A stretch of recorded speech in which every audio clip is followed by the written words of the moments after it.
this video, I'm going to show you how to get a human in Infinite Craft.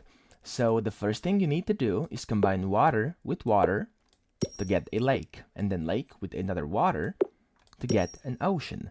Now you want earth plus wind, and that will give you dust. And then you want dust with water to get mud. Now you want to combine earth with water, and you'll get a plant, and then plant with another water, which will give you a swamp. And if you combine a swamp with a plant, this will give you a Venus flytrap.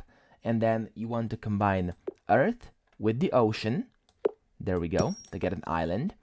And then you want to combine island with the Venus flytrap to get Venus. Now if you combine Venus and mud, you get Adam, okay? And now if you combine Adam with fire, you get Eve. And then if you combine Eve with Adam, you get a human.